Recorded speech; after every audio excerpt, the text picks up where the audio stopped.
Welcome, everyone. My name is Randy Howell with My Trader's State of Mind, and I am excited. I am very happy and delighted to see you here. And the one thing I want to get is this is really my work. I've really discovered is really more about self-development. It's very specific to trading because ultimately what happens is in trading, the thing that's important, the truth meter that really cuts the truth apart from the BS is your trading account. And ultimately what you discover very quickly, there is a construction of mind that has to be achieved, that has to be brought to be able to manage probability. And it's very different than the mind that manages certainty, the mind that manages the fight-flight situation that most human beings are basically embedded into. Here we're going to be looking at how do you go about using the basic emotions of fear and aggression. How do you use them as an asset in your trading? They can be, but it's going to be very interesting the way we look at this thing. And first, what we want to do, well, first thing is before we get started, the only house cleaning that I really get into is that I hold questions to the end of the session, okay? You can write the questions in, and if it's a technical question, Dolores can answer it. If it's one that really revolves around trader psychology, I'm going to hold it toward the end. Feel free to ask the question, though, okay? And then I will have a section that at the end that is open basically for you to ask questions and really get this work deeper. So what we want to do is how does this happen? Ultimately, where it starts is that traders really have to get the idea that they're stuck in an endless loop and they keep doing the same thing over and over again, and they don't know why, and often they don't know that they're in a loop. They just know that they're not living up to their potential. No matter how much they would like to convince themselves they are, their trading account tells them, no, you're not. And ultimately, in the way I work, we use the trading account as the barometer of how successful you really are. We recognize that there is no truth of the market. We recognize that you're projecting your colored interpretation of the markets all the time. And what we've discovered is that the trading account is going to tell you how effective or ineffective that projection you're doing really is. Most of us stay absolutely in these loops for lifetimes, for many, many years, and they keep working harder, they keep trying buying more equipment, they keep doing all sorts of things and don't realize that they're actually in a perceptual loop that locks them into a certain level of performance, and they keep doing the same thing over and over again. Okay? But the key is to recognize, and I'm asking you not to necessarily look at yourself and say, I'm stuck in a loop. I want you to look at your trading account and your history with that trading account and ask yourself, what is my trading account telling me? Is it telling me I'm stuck in a loop? Okay? And that could be that I keep crashing and burning, I keep bleeding slowly, or I'm stuck at a particular profit area.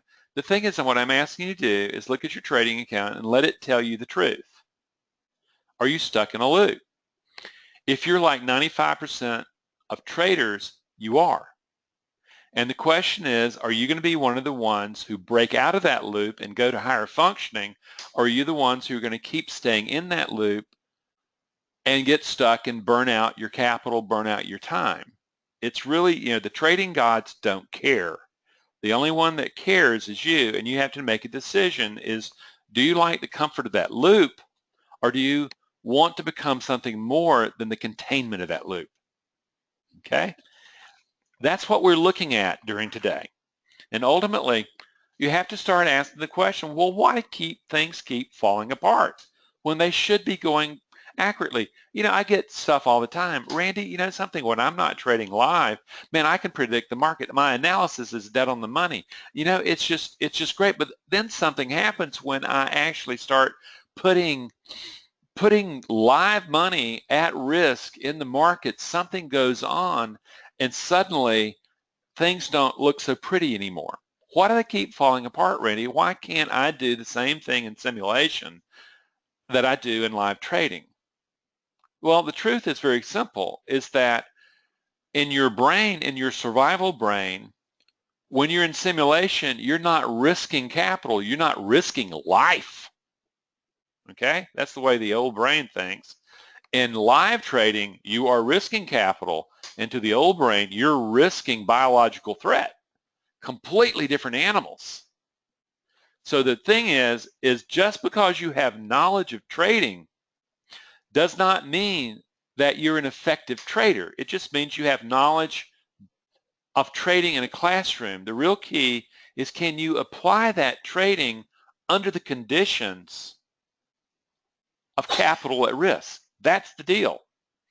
And the truth is that's where the vast majority of traders, they don't have that skill set. They're locked in. If I only have enough knowledge, if I only have this, if I only have that, if I only have the Holy Grail, if I only have, and they stay there stuck in that loop, if only.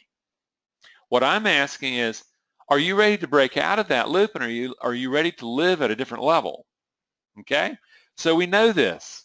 Until survival emotions are mastered, knowledge is always compromised under pressure. And you're like this jogger, it's just falling apart as you're moving toward your outcome goal. Okay?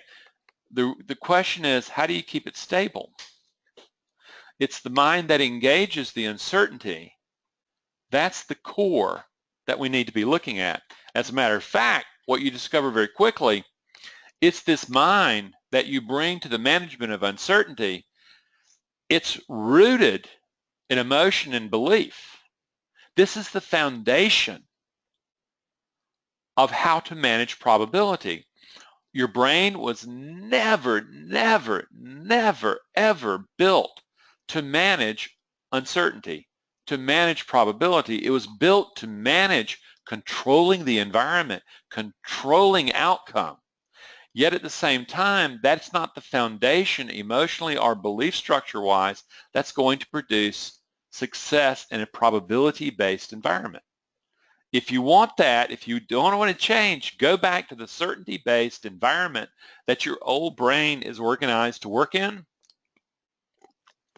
and be at peace with it.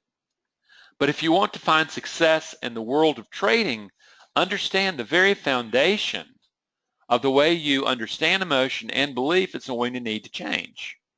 Because ultimately, your beliefs are reflected in your trading account.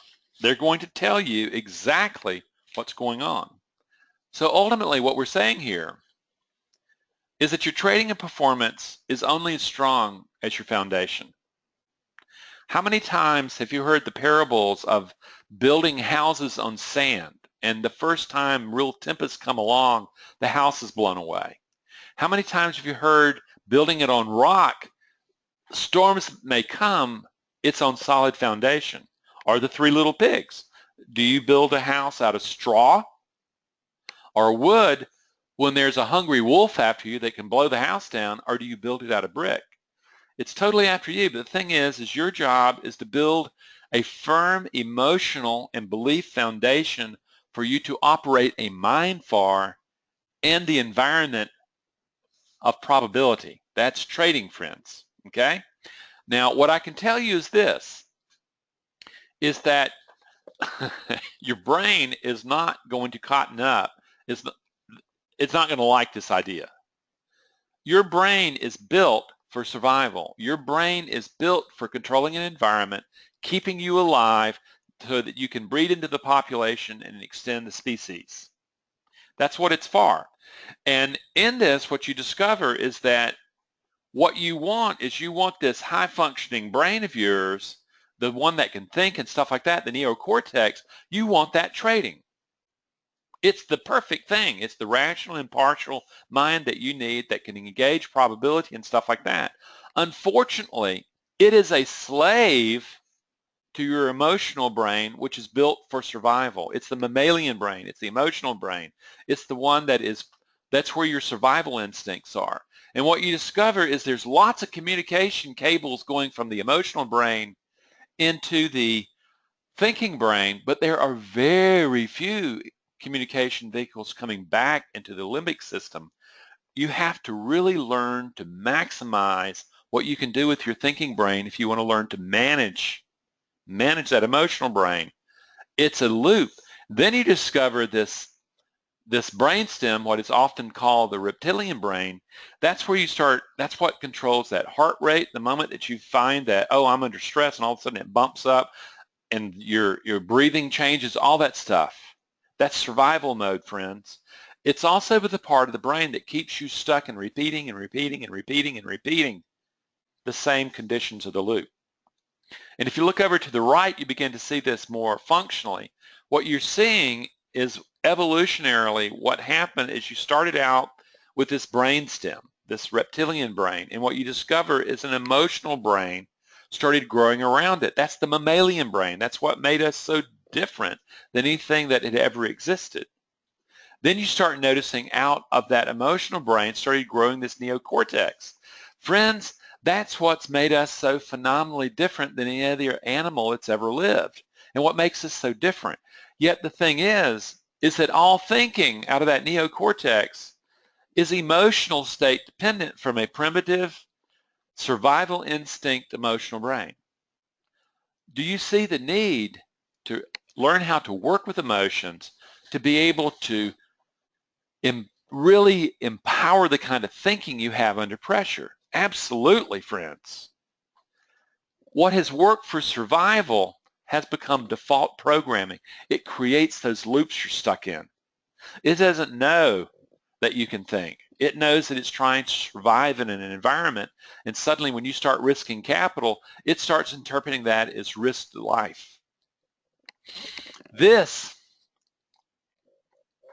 is the problem that has to be solved to be able to have a mind built for long-term management of probability. And there's no exceptions. That's the key. And you do anything you want. Here's the deal. And here's the magical thinking that you discover that most traders are really focused in. Your powerlessness to control outcome, okay? That's the whole deal. Is you have to learn how to become a really good loser so you minimize loss, okay? Instead of triggering to either fear or aggression at that moment. It's what has to be done. Yet at the same time, your comfort zone doesn't want to change. You resist change. And all of a sudden, like this cartoon, you start asking the question, what if we don't change at all? What if something magical just happens? Friends, that's what people in trading are doing every day. You know, you go to a new trade room, and, you know, some of these guys that run trade rooms are really good. They know what they're doing. They have a long, long track record of knowing how to trade and knowing how to teach trading. Traders get in there and think that there's some sort of magical formula that they're going to learn from these guys that make them the whole trader they want to be. When in fact what is missing is that they don't want to have to deal with their caveman brain. They want to pretend that's not really there. The truth is it's there, and your trading account is telling you point blank, it's triggering. If you trigger to fight, flight, if you freeze, if you have problems getting into trades, if you have fear of missing out, if you overtrade, if you revenge trade, that's the aggression. What you're seeing is that your limbic system, your emotional brain, and your reptilian brain are in control of your thinking brain. Friends, that's what has to change. It's not going to change by wishful thinking, or by the way, our visualization of where I'm going to huff and puff and I'm going to visualize what I want, and it's just going to show up by the law of attraction. It's not going to show up because you've got a mantra that you're repeating to yourself, I'm a successful trader, I'm a successful trader. It's not going to come because of some NLP trick. It's not going to come because of some tapping thing that you do. Ultimately, you're going to have to learn how to emotionally regulate the triggering of the loop. And then what happens is you're going to have to learn by technique how to go in and change the very foundation of belief that you have about your interaction, your capacity to interact with uncertainty. That's how it's done. And a little later, we're going to show you how to do that. But there's one other really great problem. Everybody's heard of the tortoise and the hare. Do you remember how overconfident that hare was about winning the race? It's just laughing stock. Here's Bugs Bunny just laughing. Ultimately, one of the biggest deceptions to the trader that you cannot live with is the feeling of confidence. Not confidence as competence of action, but you feel good. And this happened today with a client of mine. He finally got past fear. And all of a sudden he said, you know something? Oh my God, hey, I can trade now. Wow, I'm on top of the mountain. I've gotten past fear. I know how to do this. And then he fell off the side of the mountain. What happened is he got past fear and he didn't see that overconfidence, or what we call euphoria, is just as dangerous as an emotional ground for the trading mind as fear. So ultimately, when you're saying, well, I feel confident, I'm going to tell you something. That's dangerous, friends. What we're looking to do is that ultimately what a trader has to learn when they experience this euphoria is they have to learn that no, feeling good is not allowed while you trade. The only emotional state, and this is where you have to get really good at managing this, is discipline and partiality. That's the mind that can manage probability. The moment that you get into euphoria, overconfidence, you're thinking, hey man, the good times are going to roll on forever. No, they're not. But that emotional state starts contaminating your thinking in the same way that fear contaminated your thinking about, oh my God, what's going to happen in the future. Somewhere in an equilibrium you're looking at where you're not in fear, you're not in euphoria, you're in this controlled emotional state that allows you to think not from fight, flight, survival, but from probability. Wow. That, friends, is when you begin to do it. But this what Bugs is doing here, this sense of overconfidence, is what's behind overtrading. And then you fall into revenge trading, trying to make up for the prior losses that you got from being in overtrading. But the thing is it starts with emotional state management. And friends, the good news, this can be taught, and you're going to learn more about that. Now, here's the deal. I want you to read this. I'm going to read this quote aloud from this Buddhist sister, this Buddhist monk. She says something very, very powerful. The root of suffering is resisting the certainty that no matter what the circumstances, uncertainty is all we truly have.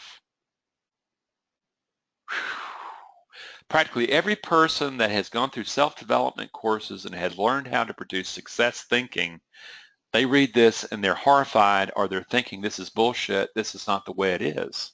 Yet, what you discover is people who go through all that training, learn how to walk on coals, learn how to have this positive thinking, learn how to use these affirmations, have this positive attitude about the future. They get into trading and discover that the trading gods really don't care about that. What you have to learn how to do is acknowledge and accept and embrace uncertainty is all you have. That is the kicker, friends. Yet at the same time, your problem is that your brain and mind are built to control environment and outcome. It doesn't want to accept uncertainty.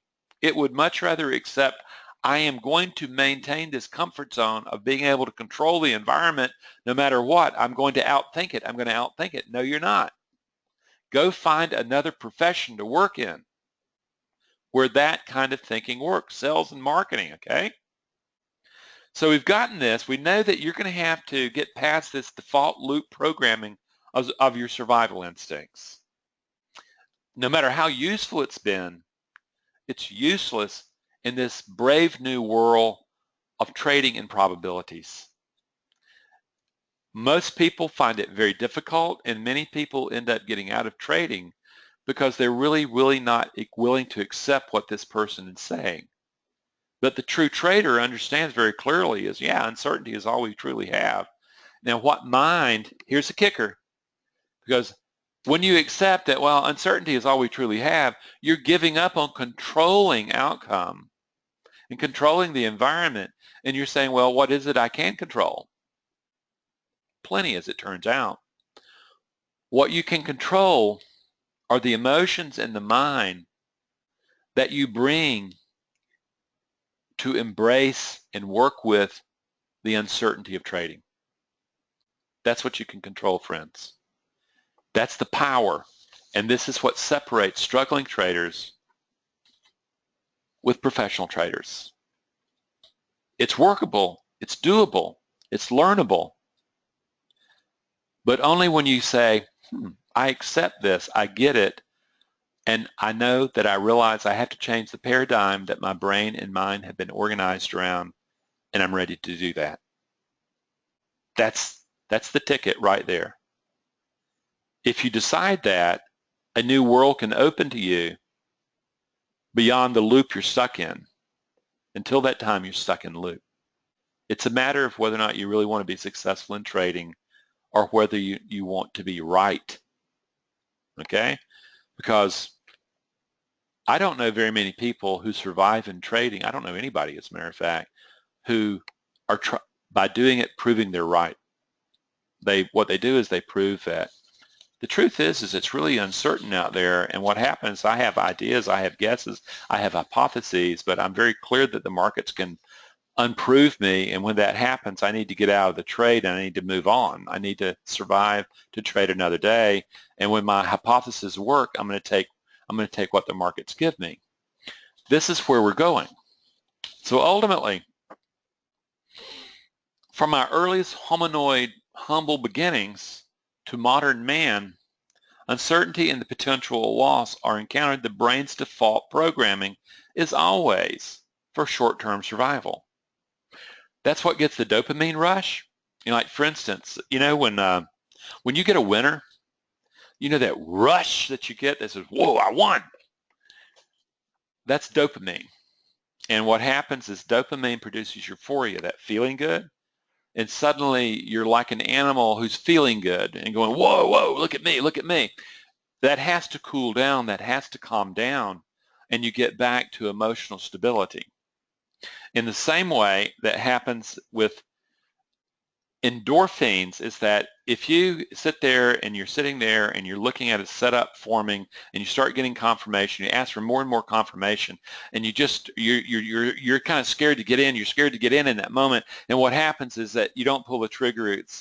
The trade slides on by, and there's a moment of relief. That's endorphins. That's good opium. Okay, is that you're from the reward center of your brain, you're getting a short-term reward for a short-term survival action.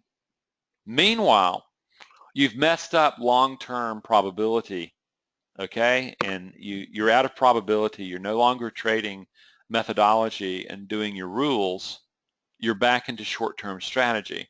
It is a powerful pull and it wants to keep you in that loop. It wants you alive. It wants you breeding into the population and creating the new world. Okay? That's the deal. We're looking to step out of that loop. Okay?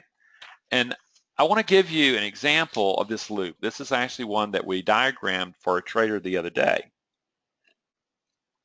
Okay. Here he is. He's having anticipation of the trading day.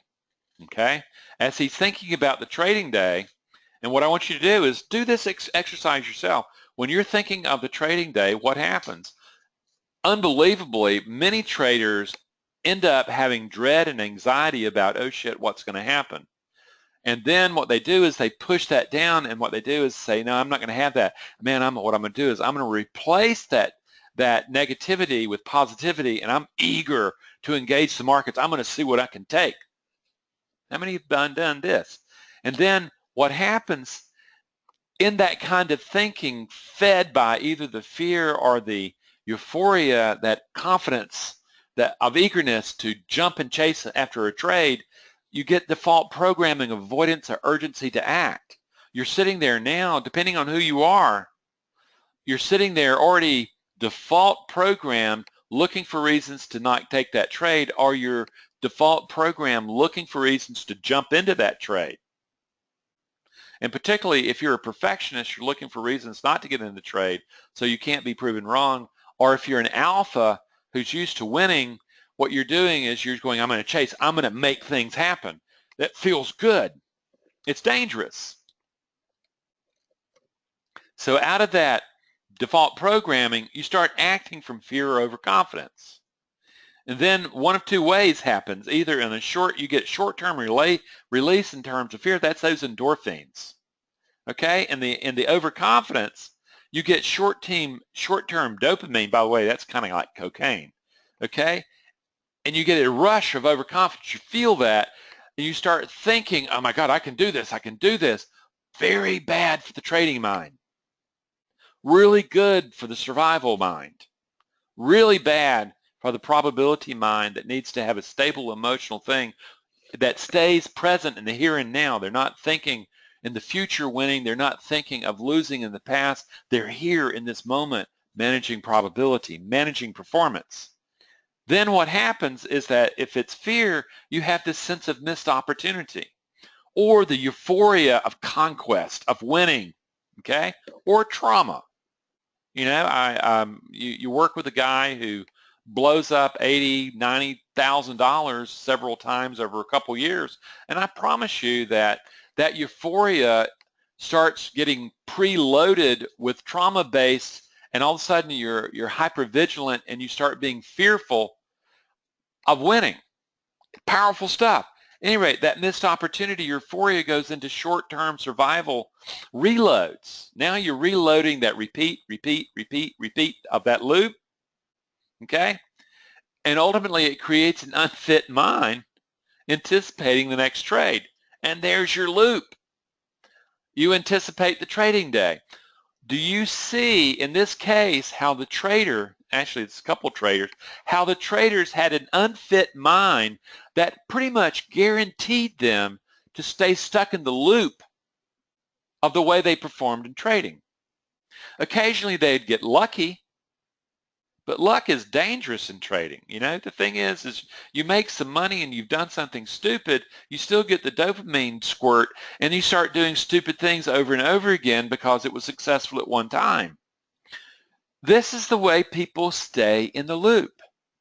They're not managing the emotions or the belief behind those emotions that keep them stuck in the loop of their performance. There's got to be an answer of this. But before we get to that answer, a little bit more. So what we have, ultimately, you discover that the human brain has a death fear of uncertainty. Okay? It will do anything to get out of the feeling state of uncertainty. It will fake a feeling of certainty to get out of the real uncertainty. That's the fear, okay? You will develop several, you say, well, yeah, okay, fear of uncertainty. Well, Randy, mine is really more about the fear of losing. That's what people have when they don't want to get in the trade. And they don't get in the trade, and what happens is they miss the trade, but boy, they sure did miss losing, didn't they? Ha-ha! Then you end up with fear of pulling the trigger. Okay, if I never pull the trigger, I can't lose. Do you see the perfectionistic thinking in that? I've got to be right. I better not be wrong. And then how about the fear of missing out? Oh my God, I'm missing out on all these profits. I've been acting from fear, but I'm missing out on these profits. I need to get in. I need to get in. Do you see the fear just absolutely messing up the ability to take a sober mind into the managed probability? So necessary. And then for the guy who's gotten in, messed up, then there's that urgency to make up for losses. You know, I've got to make them up. I've got to make them up. No, you don't. What happens is you're trading one trade at a time, one setup at a time. And what happens when you start linking it to all these other trades, what you're doing is you're setting yourself up to stay in the same loop. What happens is that other trade's gone. You're only trading in this moment. You're not trading all these other trades they're not together.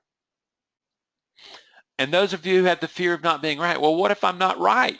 Well, I promise you that most really good traders are wrong at least 50% of the time. And they fully acknowledge it and they minimize the loss. They go in with a hypothesis and they know it's only a hypothesis, and their fragile ego is not attached to being right or wrong. It's attached to being effective. Big difference. And to an effective trader, oh yeah, if I'm wrong, I'm getting out of this trade while it's still small. I'm not sitting around and letting this thing suck dry. I'm going to keep those losses small. But there's also the fear of inadequacy. So you end up going, okay, the fear of self-sabotage. Oh my God, what if I blow myself up? Well, that's a good way to set yourself up for doing it. The fear of change. I want to stay in my comfort zone. I want the trading world to change. I don't want to have to change, but I just want to start winning.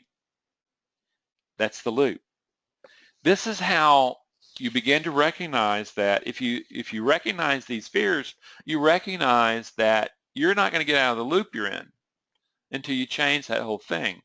We have to create a mind that engages uncertainty as normal, not as something to be avoided, not as something to be attacked, but to be used.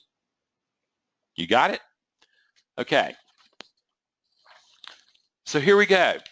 If you're really beginning to get it, what you're beginning to recognize is this, is that there is a place on a scale of challenge, okay? And believe me, the thing about uncertainty, the thing about stress literally is you facing the challenges of life.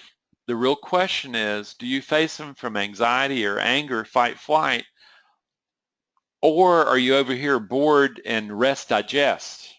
That's the parasympathetic nervous system up there with anxiety and anger, and the sympathetic, and the parasympathetic down there with the rest, digest, where you calm down. What happens somewhere, there is a zone that takes anger and fear at a lesser level where it's not triggering the body into action, but it creates a focused, ready, prepared mind, okay? That's the empowered mind that is very fit for trading.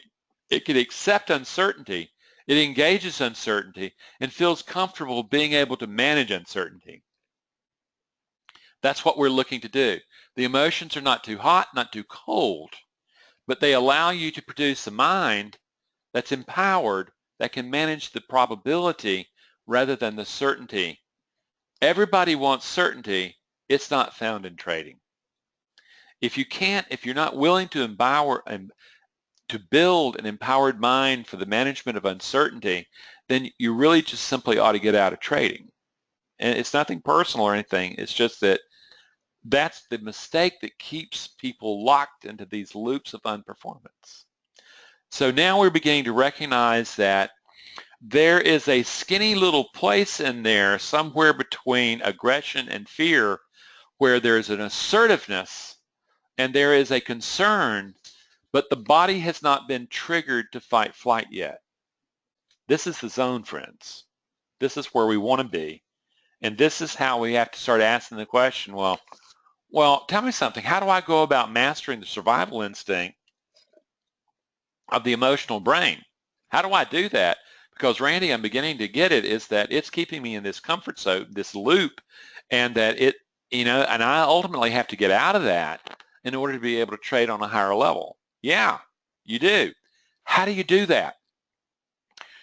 The rest of this course, the rest of this webinar is about literally how we teach you to do that.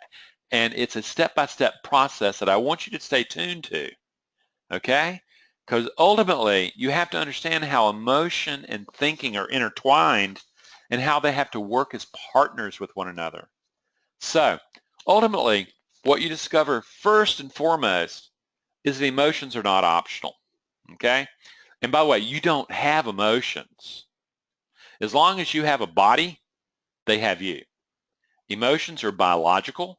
They are built to work with your interactions, your dance with the environment, Okay? They're biological action potentials that they trigger automatically. They don't have time for thought. They're happening automatically. You're reacting in nanoseconds to the environment rather than microseconds, and that means life and death.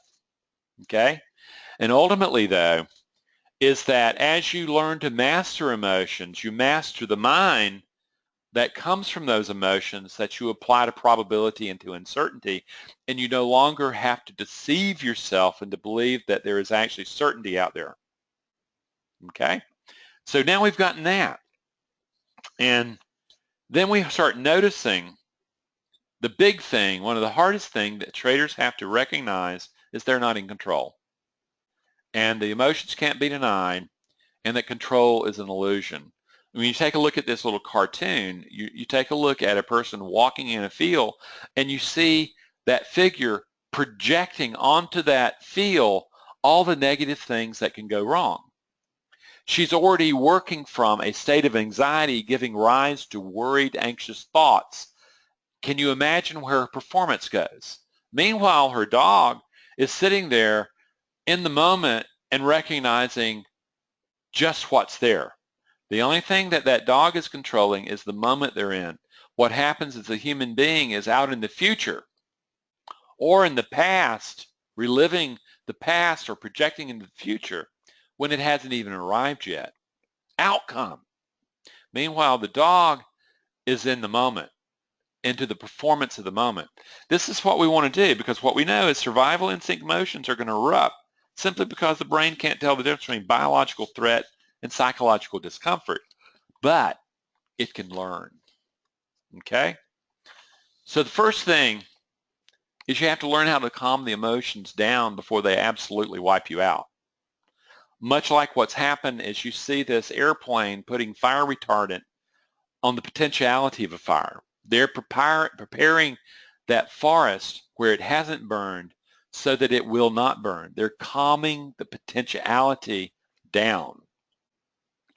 And what's really cool about emotions, if you realize they're biological, they're embodied in you, and they have a signature that includes breath, tension, and heart rate. You can use those as being able to say, well, I notice I'm not breathing anymore. Well, that means that I'm revving up. The emotion is triggered and I see that it's fear. Well, I'm really tense. Okay, that means that my body is preparing for fight flight. I start hearing my pulse skip a beat. Oh, that's telling me that I'm revving up and I'm about to lose the ability to think logically. I'm going to start thinking from fight flight rather than the logical mind, that zone, that sweet spot I was showing you. That's the first thing that has to happen. And of course, either in the individual course or in the group course, that's the first thing that we're teaching. We're asking you to retrain the way you breathe, retrain the way you hold tension in your body, to become observers of it so that you catch the emotion before it spins out of control and that you can keep it and maintain it within a particular range that you can think clearly. That's the first thing that happens. But the thing is emotional regulation is not going to change your trading. But what emotional regulation does is it gets you to the door of the mind. And there, friends, what we do is you have to learn to observe body and mind. First, it's a lot easier to observe the body, that tension, that breath, that racing heart, to let you know, oh, there's an emotion, and I know which emotion now I need to start calming it down. But with mindfulness, it goes further than that. You learn how to step back out of thought and recognize you and your thoughts are not the same. You and your beliefs are not the same. That the organization of self that you are is simply one potential organization of a self that could be. And this is the default programming that occurred to your brain when it got born into an environment and adapted to that environment during your formative period. And rarely is that going to be a good mind, the management of uncertainty. And you're going, I need to step back and I need to reorganize that because it was good for survival back then. It's not good for trading in the here and now, though. Okay? So we're not saying that it's a bad mind. We're just saying it's not functional, effective in trading. So you're learning to observe. And this is powerful because you literally start recognizing, oh my God, I have had very little to say about the organization of mind that I am. And you've discovered that the brain, functionally, is a community of rival programs that has duked it out and some have claimed victory and has pushed others away. And it is easy for the fear or the aggression component within your mind, within your body, to take over because it's highly effective for short-term survival. Yet it's bad for probability management. Usually what traders find out is their worst enemy is living between their own two ears. Okay? Because the mind is where all those emotional programs are given voice as your thoughts, and your deal is that you're going to have to reprogram, you're going to have to rejostle that mind, that community, into an effective mind for the management of uncertainty. Usually what happens is people have got a fine mind and brain for the management of survival. Not good enough in trading, friends. Completely different animals. And ultimately you become your own worst enemy or you become your own best friend. That's the first thing. Most traders discover they have been their own worst enemy, and that's the start of a new mind. Okay? That's what you have to discover first. And ultimately, you start going, you know something? I really have to, I have to open the book and I have to redesign the mind so that we're all on the same page for probability management. And suddenly you start realizing the mind is like that. There are many different emotional programs that are acting as forces in the mind that you need to recalibrate. And when you produce the observer, you first wake up, and it's like waking up in a committee room and realizing that all hell's breaking loose. And you, as the CEO of this committee, of this company, have been asleep at the wheel, and you need to wake up, you need to take charge, and you need to start making sure that a different team is managing how that company interacts with the marketplace. Same thing here, is you're having to wake up, you're saying, you know something, I'm organized poorly for the management of uncertainty. I need to reorganize it. And that's what we teach you how to do in this program, is that reorganization. And what we're doing is it's all about moving from survival instincts to working with the unknown and getting comfortable with it. So ultimately, this is where you change the reactive loop, okay? And ultimately, I was asking a professional trader the other day about this, and he said, you know what I really like about your program is you actually teach actual techniques that allow you to get this, from your breathing stuff, from your mindfulness stuff, to the memory enrichment that you use to get at these emotional programs and pull them up and start working with them. You're not using like visualization because it doesn't work. You're not using things like that. You're using stuff out of actual experience that can be demonstrated. But ultimately, you're building a mind rooted in discipline as a program and impartiality as a program to be able to trade from. You're also developing a sense of self-compassion to calm your fear down. The fear is real. You can't ignore it. You can't pretend it's not there. You have to calm it down. You also have to have a protectiveness that confronts the destructive conversation going on within everybody's head. Everybody has a destructive internal struggle going on, and until you learn to deal with it, it's going to bite you. So ultimately what happens is the original organization of your mind was about survival. Here, what you see is that progression to where the organization of the mind needs to be about probability. Instead of having a mind run by what I call the orphan, your fear or your aggression, and the inner critic, that's all that judgment going on inside your head telling you how worthless, how you don't matter, and how powerless you are, and how inadequate you are. You're going and you're going, you know, so I'm finding a totally different way of organizing this. I'm examining things, I'm questioning this, and I'm bringing forward new programs, and I'm building that into the new normal. And we teach you specifically how to do that. That's the power. So ultimately, this is where you change the loop of the inherited reactive behavior into the new mind. You ultimately recognize that you can act from a new emotional cocktail of discipline, impartiality, of self-compassion, and impartiality rather than fear or wanting to win, an impulse to win, needing to prove the self. This is something that you learn to do. You develop the skills by specific techniques and you move forward.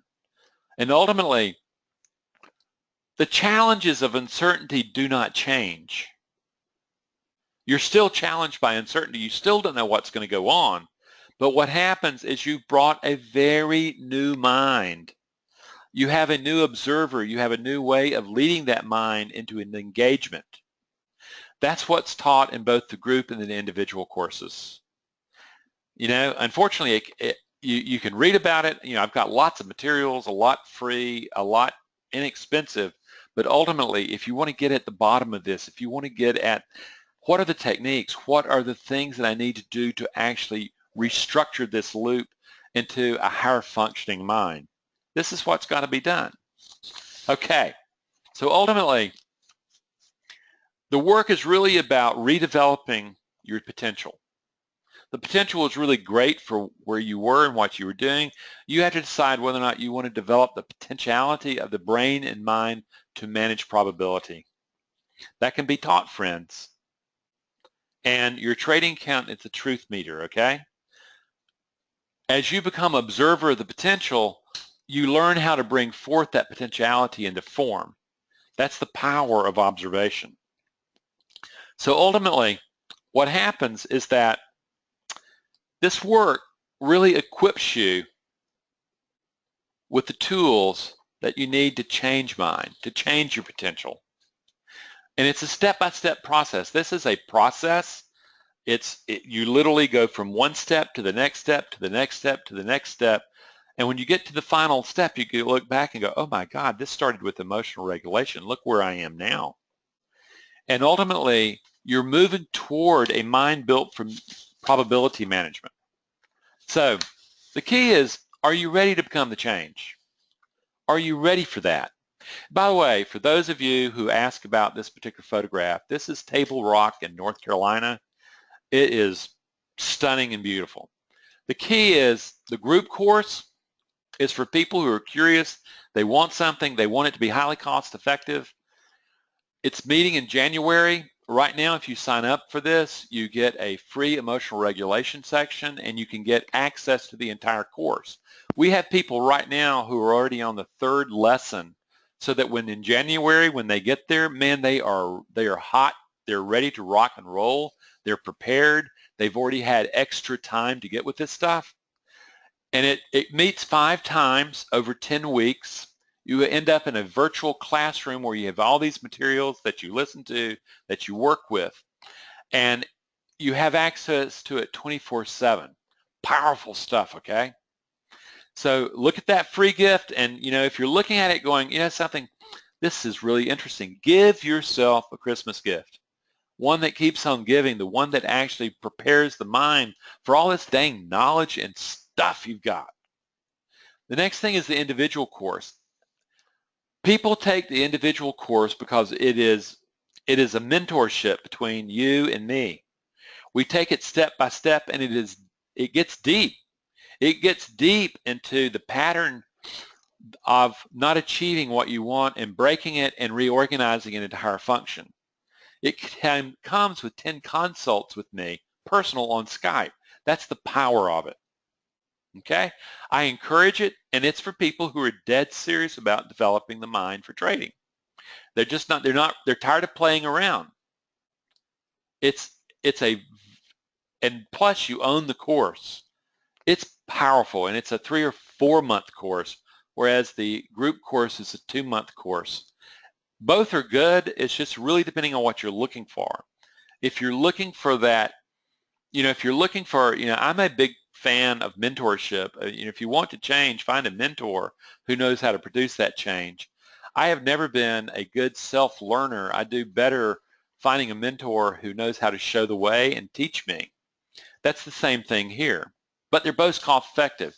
At any rate, there's also books. Get your free gift, and if you're serious about this, Go to the website, get a free consult with me. Hit contact us, ask for a free consult. Dolores will organize us so that we meet and we'll have a session on Skype and we'll look deeply into your trading. We'll look and see what's happening with mind in trading and we'll see what's best for you. Okay? So, any rate, any questions? This has been a lot of fun. I've really enjoyed this and I'm really interested in what observations and what question from Christine. Okay, this is from Christine. But how to prevent Oh, you talked about overconfidence in trading. A person needs to have confidence in their trading plan, but how do you prevent that from turning into overconfidence of trades in your trading? The thing is this, it's really interesting, is that you begin to catch yourself in overconfidence, which is really hard to observe, Christine, because initially what happens is almost everybody, and if this is the Christine, I think it is. Here's your follow-up. Okay, but the thing is that ultimately what happens, you spend so much time working with fear and trying to get past fear, is you don't recognize that euphoria is just as dangerous. You start going, oh my God, I'm there, I've got it, I know how to do this, Christine, no you don't. What you know how to do is you know how to produce a mind that engages probability. You don't know how to control outcome. And what you do is you literally come to the moment of recognizing and you start looking, like with vigilance, you start looking for overconfidence. You start looking, am I adhering to the same trade management? Am I preparing my mind in the same way, or am I cutting out steps?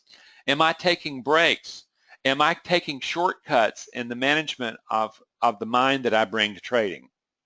Because ultimately, the moment that you spot overconfidence, and it's that feeling good, and you have to start recognizing is feeling good is dangerous for trading mind. You know, after you finish trading, go and whoop it up and feel good all you want, but when trading, feeling good, euphoria, is your enemy. Okay, follow up. Not having a consistent trading plan combined with not having the mindset one needs to trade makes this doubly difficult. No kidding. What do you suggest for something like this? Well, first of all, I really like working with traders who are working with a trading professional who knows how to teach methodology. And I really like, I often will get traders when they start getting their mind together, they realize they don't have a working methodology that really has an edge. And then what happens, they need to go find a trading coach that teaches methodology. Okay, so the first thing I'm looking for with people is, are you well trained? Does your methodology really have an edge? And generally what I look at there is that if you're if you're trading in sim, are you successful? If you are, you know that you have a methodology that works, and then when you shift to live trading where there's risk involved, you see yourself fall apart. At that particular time, you darn well know that it's the psychology that's at the base of the problem. So I like people to have 2-3 years or more. Most of the people I work with have enormous more experience than that, and have gone through and they've done their tour of duties with trading coaches, and they have a methodology they've determined works. And often toward the end of the course, they discover that they need to tweak that methodology based on what they've discovered about themselves. Okay, awesome stuff. This is so essential. Thank you, Rob. And it's the foundational stuff. See, in the group course, do we have interactions with other members of the group? Joseph, I certainly hope so. What happens is that you have a choice, is that Google groups are set up, or Yahoo groups, and we encourage people to interact with them. We have had groups that just absolutely are still going on today. We have other group courses where nobody ever organizes a group and functionally works. It's just the damnedest thing in the world, because what happens is that you are learning a particular language and you're learning how to interact with one another. And man, oh man, if you can get a group of people who has a common language of psychology, they can become enormously helpful to one another and coaching each other as they go through and grow as a trader. That's the intent of the groups that we have. But some people, like I said, some groups create these interactions, and they become. We certainly provide the opportunity, okay, and we certainly encourage it. So.